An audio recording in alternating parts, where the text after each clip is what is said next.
We are finally at the last stage of cabinet assembly, and this is where we're going to add the back and then the supports on the bottom as well as the top, and I'll explain kind of like what the top supports are actually doing as well. So before we actually insert the back itself, what we're going to do is we're going to go ahead and put that 1x5 support on the back, and again that's helping to support this bottom to the cabinet.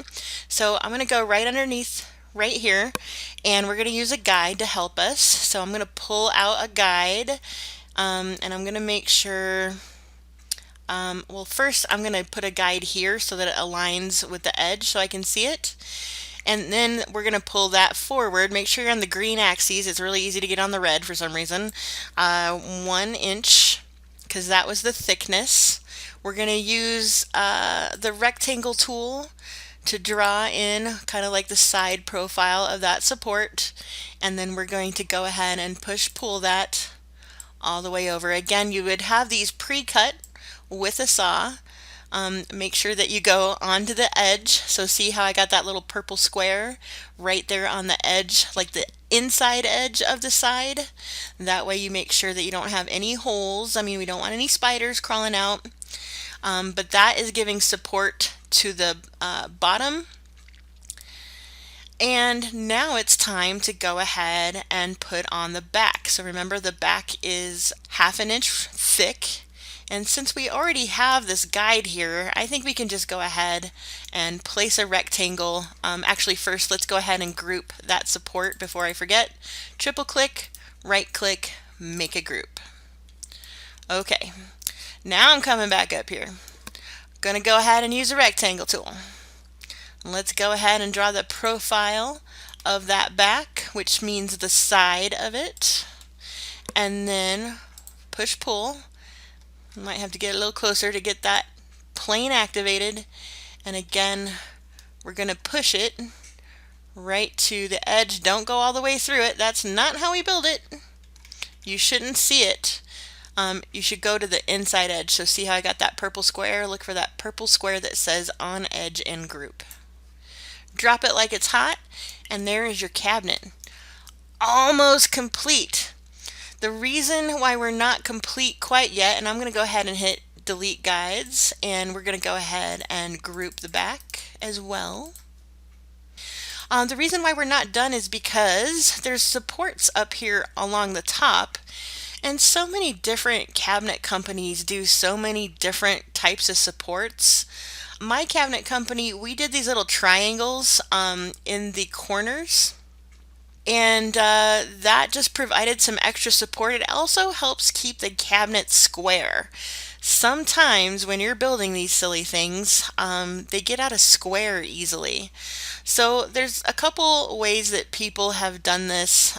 We could do the triangle thing. Long story short, Jessica was in charge of making sure that the little triangles were square, so a perfect 90 degrees, and she had to use a belt sander in order to get these little pieces, triangular pieces, square. And one day her whole hand went into the band sander, and I lost all the skin on my index finger as well as all the muscle to the bone. That was really fun. To this day, I cannot bend the top of my index finger. So I'm a little reluctant to put the triangle thingies in there. So we'll do what some other cabinet companies do to help it be a little bit more square. And that is just to put a back brace up here on the very tippy top. Sometimes it touches the back and sometimes it doesn't. Not only is that brace helping to keep it square, it's also giving you a place to actually attach the countertop to the cabinet itself. So, lots of ways to do this. Every cabinet company does it different. We're just going to do a very basic one.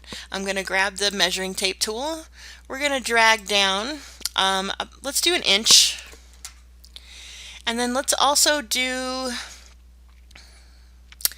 3 inches from the back, and then another 4 inches from that guide.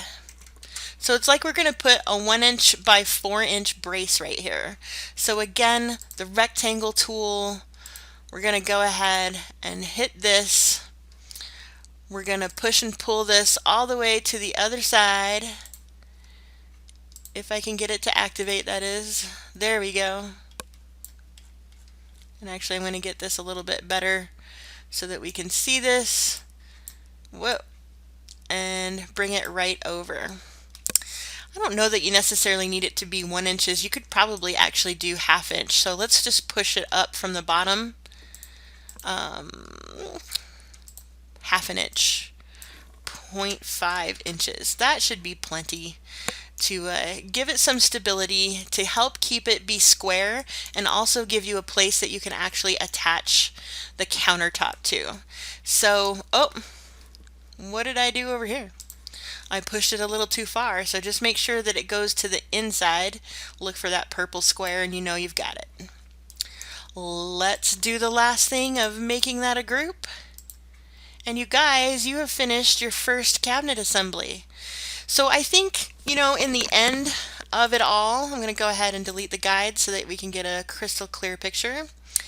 If you know how to build a cabinet, honestly, you can build anything. So I'm so glad that I was able to do this demonstration for you guys. I would love to see what you came up with. So definitely make sure that you turn in this exercise if you're in my class.